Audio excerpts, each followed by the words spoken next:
बिस्मिल्लाहिर्रहमानिर्रहीम। अस्सलाम वालेकुम dear viewers, welcome to my YouTube channel English studies with Mohsin Munir. आज हम लिंग्विस्टिक्स के ऊपर बात करेंगे, specially for the students of BS and MA English जिन्होंने ऑप्शनल सब्जेक्ट रखा होता है लिंग्विस्टिक्स, तो काफ़ी ज़्यादा कन्फ्यूजन का शिकार भी होते हैं। तो इस प्लेटफॉर्म से उनको प्रिपरेशन का भी अच्छा मौका मिलेगा। It will be beneficial and helpful for them towards the preparation of their exams. तो आज हम बात करेंगे द स्पीच ऑर्गन्स। ये फोनेटिक्स चैप्टर है जो स्टडी ऑफ स्पीच साउंड्स होता है। उसके अंदर इससे पहले कि हम वॉइस्ड और वॉइसलेस साउंड्स को पढ़ें, place and manner of articulation को पढ़ें, हम वाउल्स या डिफ्थोंग्स को पढ़ें, हमें पहले स्पीच ऑर्गन्स का पता होना ज़रूरी है। तो स्पीच ऑर्गन्स या इनको ऑर्गन्स ऑफ स्पीच भी कहते हैं। इस टाइटल से क्वेश्चन आता है, या ये आप देख रहे हैं स्पीच मैकेनिज़्म के टाइटल से भी, फंक्शन ऑफ आर्टिकुलेटर्स, जिनके ज़रिए हम स्पीच प्रोड्यूस करते हैं कोई साउंड्स वगैरह। तो उसकी डिस्क्रिप्शन जो है, ये क्वेश्चन बहुत इंपॉर्टेंट है एग्जाम्स पॉइंट ऑफ व्यू से, तो इसको देखेंगे। तो सबसे पहले थोड़ा सा इंट्रोडक्शन लिखा हुआ है। Speech is produced by the vocal organs. Vocal से मराद होते हैं sound producing organs. Every language has a definite set of speech sounds and every sound can be described with reference to the vocal organs. हर जो sound होती है उसमें कोई ना कोई वोकल ऑर्गन इन्वॉल्व होता है, ठीक है। जैसे लिप्स हो सकते हैं, टीथ हो सकते हैं, आपका ये नेज़ल कैविटी हो सकती है, सॉफ्ट पैलेट, हार्ड पैलेट, ये लेरिंग्स जो है, इसके अलावा ट्रैकिया, ये मतलब डिफरेंट किस्म के ऑर्गन्स हैं that is use to produce it. In this way sound occurring in different languages can be compared, and foreign language learners can be held to overcome pronunciation problems that arise from differences between languages। तो कह रहा है हम इसकी comparative study भी कर सकते हैं डिफरेंट लैंग्वेजेस की। Knowledge of how the vocal organs function. फिर अगर ये हम जब सीखते हैं कि ये वोकल ऑर्गन्स जो हैं, ये जिनको आर्टिकुलेटर्स कहते हैं, ये कैसे काम करते, फंक्शन करते हैं to produce the various sounds of a language, will make near native sound production possible. अगर हम उस रिसर्च को अच्छी तरह से पढ़ने की कोशिश करेंगे तो हम नेटिव लाइक स्पीच जो है प्रोड्यूस कर सकेंगे, उस तरह बोल सकेंगे, ठीक है। अगर हमें ये पता होगा कॉन्सोनेंट्स क्या हैं, वो कहाँ किस तरह बोले जाते हैं, ठीक है, वाउल्स क्या हैं, वो नेटिव स्पीकर किस तरह बोलते हैं, कहाँ से उनकी प्रोडक्शन होती है, कहाँ पे एंडिंग होती है, तो हम इसको बहुत अच्छे तरीके से फिर नेटिव लाइक कर सकते हैं, बोल सकते हैं। Speech is produced by air from the lungs. तो कहता है स्पीच यहाँ से प्रोड्यूस होती है, हमारे जो लंग्स हैं ना, फेफड़े, वहाँ से। ये ऊपर वो ट्रैकिया आ रहा है ना, विंड पाइप उसको बोलते हैं, वहाँ से। बीइंग प्रोसेस्ड और modified by all speech organs above the lungs. तो ये कहता है ये जब स्पीच ऊपर आती है ना उस विंड पाइप से, जो आप, तो मॉडिफाई होती है कई जगहों पे, ठीक है, ऊपर कई ऑर्गन्स ऑफ स्पीच आते हैं। ग्लोटिस, ये हमारे जो थ्रॉट है, गला, उसमें वोकल कॉर्ड्स होते हैं, उसमें स्पेस होती है जिसको ग्लोटिस कहते हैं, ठीक है। वोकल कॉर्ड्स या फोकल फोल्ड, उनमें ये स्पेस होती है जिसको हम ग्लोटिस कहते हैं। फेरेंक्स, ये फेरिंग्स कहते हैं इसको। फेरेंजियल कैविटी भी बोलते हैं, फेरेंजियल कैविटी, ये हवा की नाली है। लेरिंग्स जो होती है ना, लेरिंग्स क्या होती है बेसिकली, ये हमारे गले की जो मिडल पोजीशन है ना, ठीक है, आपको थोड़ा सा उभरी हुई जगह जो नज़र आती है, इसको वॉइस बॉक्स कहते हैं, ठीक है। तो वॉइस बॉक्स इसको कहते हैं। इसके ऊपर जो है ना ये फेरिंग्स होती है जिसको हवा की नाली बोलते हैं, और नीचे ये वॉइस बॉक्स या लेरिंग्स, ठीक है, उसके नीचे ये विंड पाइप या ट्रैकिया जो कि लंग्स के साथ जाके अटैच होता है। तो ये डिफरेंट किस्म के ऑर्गन्स ऑफ स्पीच हैं जिनको बताया जा रहा है। नोज़ आता है, टंग एंड लिप्स, ये सारे ऑर्गन्स हैं, ठीक है। The individual sound is identified by the closure. Closure mean किसी चीज़ की बंदिश जो होती है ना, ठीक है, जो इंटरप्शन होती है या ऑब्स्ट्रक्शन और नैरविंग ऑफ दीज ऑर्गन्स। या तो मुकम्मल तौर पर कुछ ऑब्स्ट्रक्शन समटाइम होती है या थोड़ी कम होती है, जब ये ऑर्गन्स ऑफ स्पीच जो है ना ये नैरो हो, मतलब एक दूसरे के पास हो, जैसे उनमें कोई फ्रिक्शन वगैरह हो रही हो। If we see the tongue as the active articulator, the place which does not move can be called passive articulators. तो स्टूडेंट्स मैंने इस पर वीडियो दी हुई है, आप दे सकते हैं। What are the voiced and voiceless sounds, वो उनको आप देख के ये समझ सकते हैं। तो देखें हमारे जो आर्टिकुलेटर्स हैं इनमें एक्टिव कौन से हैं जो ज़्यादा मूव हो रहे होते हैं ना स्पीच को प्रोड्यूस करने में।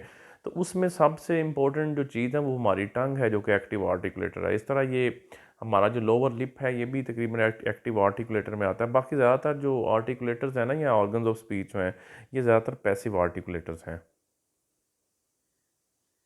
इसके नेक्स्ट पेज पे आएंगे। इस तरह आपको पेपर में क्वेश्चन आए 25 मार्क्स का, लेट्स सपोज एमए इंग्लिश में पंजाब यूनिवर्सिटी में, तो आपने इसकी डायग्राम इस तरह स्केच आउट कर दें। इतनी कोई टाइम टेकिंग भी नहीं है, और थोड़ा सा इसको जो है ना इस तरह एलेबोरेट कर दें। आप ये देख रहे हैं तो लेड पेंसिल से स्केच आउट कर दें तो ज़्यादा बेहतर होगा।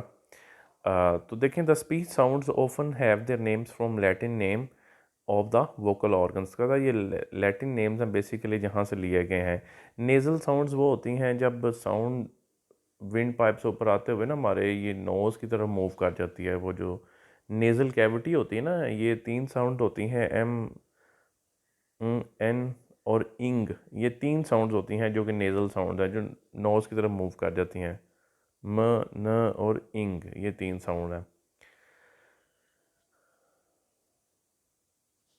तो नेज़ल साउंड जब पैदा होती हैं तो वैलम डाउन होता है। वैलम से मुराद है वो सॉफ्ट पैलेट जो है ना हमारा, ये मुंह जो है ना उसके ऊपर जो रूफ ऑफ माउथ है, ऊपर वाला हिस्सा, पहले आपको दांतों के पीछे हार्ड फील होता है, फिर थोड़ा सा हार्ड होता है, फिर सॉफ्ट पैलेट आ जाता है वो गले के ना अंदर की तरफ करके, तो वो डाउन होता है। तब ये जो स्पीच साउंड है ना उधर मूव कर जाती हैं नेज़ल कैविटी की तरफ। फिर ओरल साउंड्स जो कि ओरल कैविटी से बोली जाती है हमारा, यानी कि हमारा सारा जो मुंह वगैरह है इसको आप ओरल कैविटी में लाते हैं, तब वेलम अप होता है। ठीक है ना, वेलम जो है यानी कि सॉफ्ट पैलेट ऊपर उठा होता है। फिर स्टॉप्स, ये भी साउंड्स होती हैं कॉन्सोनेंट साउंड्स, ये क्लोजर के साथ पैदा होती हैं, मतलब कोई ना कोई ऑब्स्ट्रक्शन होती है। फ्रिकेटिव्स, इन सब में कोई ना कोई ऑब्स्ट्रक्शन होती है। पार्शियल और ओरल क्लोजर, मतलब किसी जुज़वी थोड़ी सी, मतलब कोई ना कोई इसमें भी क्लोजर होती है। अप्रोक्सीमेट, नर्विंग, ये भी मतलब करीब आए होते हैं। ये जितनी भी कॉन्सोनेंट्स हैं आपको पता है, कॉन्सोनेंट साउंड ही वो होती है जिसमें कोई ना कोई ऑब्स्ट्रक्शन आती है। तो थोड़ी हो, नैरो हो, पार्शियल हो, कंप्लीट हो, फुल हो, तो कोई ना कोई ऑब्स्ट्रक्शन ज़रूर होती है। लेबियल लफ्ज़ लेबियम से यानी कि लिप से निकला हुआ है। डेंटल, डेंटिस से यानी कि टीथ एक्टिव से। एल्वियोलर्स, एल्वियोल से या टीथ रिजेक्टिव। ये एल्वियोलर क्या होती है साउंड, हमारी जो ऊपर वाली जो फ्रंट टीथ है ना उनकी जो बैक साइड पे अगर आप टंग अपनी ज़ुबान को साथ टच करें आपको थोड़ा सा पीछे फ्लैशी सा हार्ड सा ऐसा फील होता है, तो ये वो है। पैलेट, तो ये पैलेट जो है, पैलेटल या पैलेट, ये अब उस हार्ड हिस्से से थोड़ा सा पीछे फील करेंगे ना आपको मज़ीद वो गोल सा हिस्सा मुंह का ना ऊपर फील होता है, वो भी सख्त होता है, हार्ड होता है, उसको हार्ड पैलेट कहते हैं। वेलर साउंड्स ये कैसे होती हैं, ये सॉफ्ट पैलेट एक्टिव, यानी कि ये सॉफ्ट पैलेट पे जा गई, यानी कि हार्ड पैलेट से मज़ीद पीछे चले जाए ना, ज़ुबान की जो बैक साइड होती है वो उसके पास चली जाती है। वो सॉफ्ट हिस्से से जो रूफ ऑफ माउथ में होता है तो उसको हम कहते हैं वेलर साउंड्स। ग्लोटल या ग्लोटिस, इसमें ये वोकल कॉर्ड्स जो है ना उनके अंदर स्पेस होती है, उसको हम ग्लोटिस या ग्लोटल साउंड कहते हैं। ये एच साउंड है, ये बहुत ज़्यादा, इसमें कोई एक्टिव आर्टिकुलेटर इतने इन्वॉल्व नहीं होते। तो ये थोड़ी सा आपने डिस्क्रिप्शन लिखनी है, इसको वन बाय वन हम डिस्कस करते हैं। Vocal cords, the the air released by the lungs, ठीक है, जो लंग से हवा निकलती है, comes up through the windpipe and arrives first at larynx. तो सबसे पहले ये कहाँ पे आती है, लैरिंग्स है। लैरिंग्स मैंने आपको पहले भी बताया है कि ये हमारी जो गला है, थ्रोट जो है, इसकी मिडल पोजीशन को कहते हैं। इसमें ये वॉइस बॉक्स होता है, वो गोल सी आपको थोड़ी सी जगह इस तरह फील होती है उभरी हुई, तो ये वो होती है लेरिंग्स, इसको वॉइस बॉक्स भी कहते हैं। ठीक है, लेरिंग्स के ऊपर फेरिंग्स होती है या फेरेंशियल कैविटी, वो हवा की नाली होती है, तो ये दरमियान में वॉइस बॉक्स या लेरिंग्स, इससे नीचे ये विंड पाइप जा रहा है जो लंग्स के साथ अटैच होता है। The larynx contains the vocal cords which are like small lips. तो लेरिंग्स जो होती है ना, इसके अंदर वोकल कॉर्ड होते हैं, बारीक झिल्लीनुमा रेशेस होते हैं, सॉफ्ट टिश्यूज़ होते हैं। ठीक है, ये लेरिंग्स के अंदर, अगर तो वो टिश्यूज़ आपस में पास हैं तो इसका मतलब है उनमें ऑब्स्ट्रक्शन आएगी। वो बोलते हुए वाइब्रेट करते हैं, कोई साउंड बोलते हुए, जब वो वाइब्रेट करें तो उसको आप कहते हैं वॉइस्ड साउंड। अगर वो स्प्रेड अपार्ट हों, थोड़े से अलहदा हों, तब उनमें जो साउंड गुजरती है तो वो इतनी वाइब्रेट नहीं करती, रुकती नहीं है, तो उसको वॉइसलेस साउंड्स कहते हैं। ठीक है, जैसे मैंने आपको इसकी मिसाल दी है वॉइस्ड और वॉइसलेस साउंड्स क्या है, आप मेरी वीडियो चेक कर सकते हैं यूट्यूब पे मेरे चैनल पे ना, what are voiced and voiceless sounds. Next page पे चलते हैं जी। तो देखें व्हेन द नेक्स्ट पेज पे है,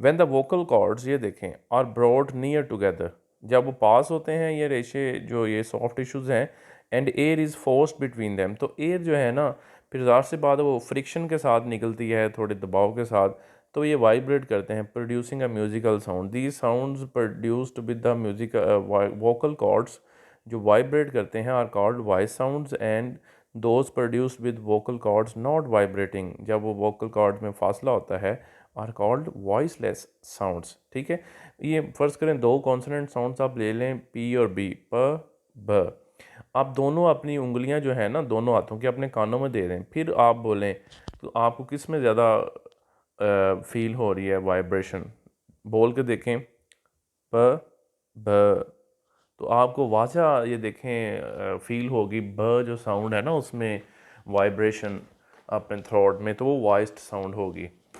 अच्छा, इमीडिएटली अबव द लैरिंग्स, लैरिंग्स के ऊपर इज़ अ स्पेस बिहाइंड टंग, ज़ुबान के बैक पे जो है ना स्पेस होती है, and reaching toward the nasal cavity, जो कि नाक की तरफ मूव करने वाला रास्ता होता है। This space is called pharynx, pharynx या फ्रेंजियल कैविटी।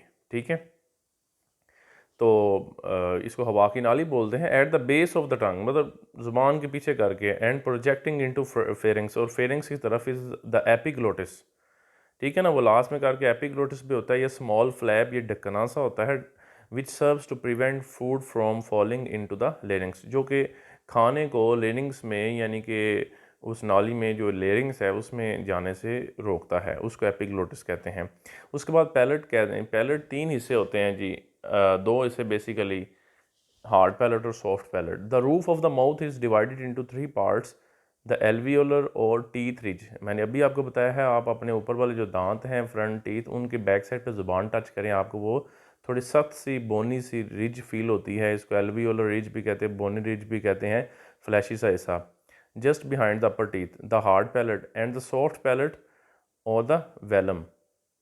फिर इसके अलावा हमारे पास दूसरी चीज़ हार्ड पैलेट आ जाती है, आप ज़ुबान उससे पीछे मूव करके देखें तो सख्त हिस्सा मज़ीद थोड़ा गोल सा आता है।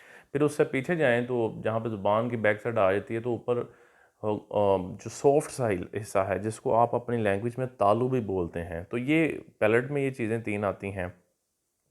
The difference in texture between the hard and the soft palate can be felt easily with finger. तो कहता है आप ये टीथ रीच हार्ड पैलेट और सॉफ्ट पैलेट को फील करना चाहते हैं तो आप उंगली टच करके भी कर सकते हैं। The soft palate can be lower to let the air escape through the nose. जब आपका सॉफ्ट पैलेट नीचे आता है ना गले की तरफ, तब एयर जो है ये कहाँ पे स्केप करती है, नाक की तरफ जो रास्ता होता है ना, ठीक है, जिसको नेजल साउंड कहते हैं, म, न और इंग, वो तीन sounds. This is the normal position in breathing, सांस लेने में भी ये आम पोजीशन होती है। This position is used for making nasal sounds, I am, ये देखें ना, एम एन और इंग साउंड भी तीसरी भी है, आप लिख सकते हैं in English. The position when the palate is lower, नीचे होता है थोड़ा सा गले की तरफ, and the air passes through the nose, तो हवा जो है फिर नोज की तरफ मूव करती है। The position of soft palate for oral sound when soft palate is raised, अब सॉफ्ट पैलेट जब ऊपर होता है यानी कि दरमियान में फासला होता है, and the air passes through the mouth, फिर हवा जो है ना फिर वो नाक की तरफ मूव नहीं करती बल्कि आपके मुंह की तरफ से बाहर आती है। अ स्मॉल लोब, एक छोटा सा हिस्सा होता है, ऑफ लिखा हुआ है, a small lobe of flesh hanging loosely, जो कि लटका होता है from the centre of the soft palate is called uvula. आप इसको गूगल पे देख भी सकते हैं, ये यूवला लिख के, आपके वो गला जो होता है ना, वो जहाँ तक आपको नज़र आ रहा होता है शीशे में, वो उसके लास्ट पे ना थोड़ा सा आपको हैंगिंग सी ऐसी छोटी सी एक फ्लैश सा नज़र आ रहा होता है, लूज सा, उसको यूवला कहते हैं। It is not use in the production of any sound in English. तो ये ख़ास किसी साउंड की प्रोडक्शन में यूज़ नहीं होता। Let's move to the next page. तो ये प्रॉपर क्वेश्चन है आप लोगों के लिए। The teeth, the two upper front teeth are used in making theta and the sound, थ एंड द इन इंग्लिश। ठीक है, ये टीथ के साथ प्रोड्यूस होती हैं। आपकी जो ये टीथ की या ज़ुबान की जो टिप है ना, बिल्कुल फ्रंट वाला हिस्सा जो ब्रीक सी नोक सी है, तो जब ये आपके ऊपर वाले जो दांत है ना फ्रंट टीथ, उनकी जब बैक साइड पे टच होती है तब ये साउंड निकलती है। जैसे फील करें थीटा और द, थिंक, स्मूथ, ठीक है, वहाँ पे जाकर टच होती है। तो ये वो साउंड है जो टीथ के साथ, और इसको डेंटल साउंड्स वगैरह बोला जाता है। If the lower front teeth are missing it will be difficult to make the sound such as the. ठीक है, अगर नीचे वाले जो फ्रंट टीथ हैं अगर ये मिसिंग हो तो ये साउंड बोलना मुश्किल होता है, स और ज। टंग देखें, सबसे एक्टिव आर्टिकुलेटर है। The tongue is one of the most important organs of speech. It has the greatest variety of movement, मतलब ये हर तरफ मूव करती है। It is useful to think of it as divided into 3 parts. तो इसके 3 हिस्से हैं। One, the tongue is at rest, the part opposite the teeth, तो वो हिस्सा जो कि आपके दांतों के ऑपोजिट है, इज़ कॉल्ड द ब्लेड। ठीक है, उसको आप ब्लेड कहते हैं, जो दांतों के ऑपोजिट है। तो दांतों के ऑपोजिट बिल्कुल स्टार्ट वाला ऐसा नहीं है, स्टार्ट से थोड़ा छोड़ के पीछे है। It's and being called the tip. अब एंड से मुराद है ज़ुबान की बिल्कुल स्टार्टिंग जो है, बारीक सिरा सा जो होता है ना, उसको टिप कहते हैं। ठीक है, और टिप जो है उससे थोड़ा सा पीछे आपके दांतों के अंदर जो हिस्सा आता है ना, उसको आप ब्लेड बोलते हैं। The part opposite, next page पे आए, ये थोड़ा सा कटा हुआ है। The part opposite the teeth is called the bag, यानी कि अब दांतों से पीछे जो है ना हिस्सा पैलेट की तरफ थोड़ा सा, उसके जो ऑपोजिट आप कहेंगे ना, उसको आप बैग कहते हैं। By giving the tongue the different shapes, by bunching it up और flattering it out, and by raising और lowering different parts of it. ज़ुबान को आप डिफरेंट तरह से मूव करते हैं ना, ये सबसे ज़्यादा एक्टिव आर्टिकुलेटर है। We can modify the space through which the air has to pass. ये स्पेयर नहीं है, वर्ड स्पेस है। ठीक है, इस तरह हम डिफरेंट साउंड प्रोड्यूस कर सकते हैं। उसके बाद लिप्स है, मतलब ये भी लोअर लिप थोड़ा सा एक्टिव आर्टिकुलेटर में आ जाते हैं। तो लिप्स 4 डिफरेंट किस्म की पोजीशन लेते हैं। The lips function in 4 different positions. अगर आप थोड़ी सी डिस्क्रिप्शन लिखना चाहते हैं खुद भी लिख सकते हैं कि लिप्स जो है ना, ये सब बहुत इंपॉर्टेंट आर्टिकुलेटर्स हैं। तो लोअर लिप थोड़ा सा एक्टिव आर्टिकुलेटर में कंसीडर किया जाता है। ठीक है, लिप्स जो हैं ये किस तरह से 4 डिफरेंट किस्म की साउंड्स प्रोड्यूस करते हैं। The lips are spread as in the vowel sound in keen. देखें आप अपना माउथ फील करें, काफ़ी ज़्यादा आपका वो ओपन है, आप उसको स्प्रेड लिख सकते हैं, keen. They are neutral as in the vowel sound in pass. They are rounded open as in the vowel sound god. ये राउंडेड है ना, आपके लिप्स दोनों ऊपर और नीचे वाला ना थोड़े से गोल हैं, इसलिए उसको राउंडेड लिखा हुआ है, गॉड। आप वर्ड बोल कर देख सकते हैं। They are rounded closed as in the vowel sound in soon. अब ये राउंड ऊपर भी राउंडेड है यहाँ पे, लेकिन ऊपर थोड़े ज़्यादा ओपन है, गॉड। यहाँ नीचे आपके जो है ना वो क्लोज्ड हैं, थोड़े से कम उनमें स्पेस है। जैसे वर्ड आप देखें हो, यहाँ पे भी गोल रहे हैं, राउंड हो रहे हैं, सून। ठीक है, तो ये आपका प्रॉपर क्वेश्चन है। ये पंजाब यूनिवर्सिटी के स्टूडेंट्स को MA English part 2 optional paper में 25 मार्क्स का आता है। तो बहुत इजी तरीके से और अच्छे तरीके से प्रॉपर मटेरियल के साथ मैंने एक्सप्लेन किया है। अगर आपको मज़ीद कुछ कंसल्ट करना हो, पूछना हो, आप कमेंट बॉक्स में कर सकते हैं। और you can contact me on my WhatsApp number 0324422566। And if you want to have online classes from me for MA English, you can contact me on the same number. We'll meet you next time. Allah Hafiz.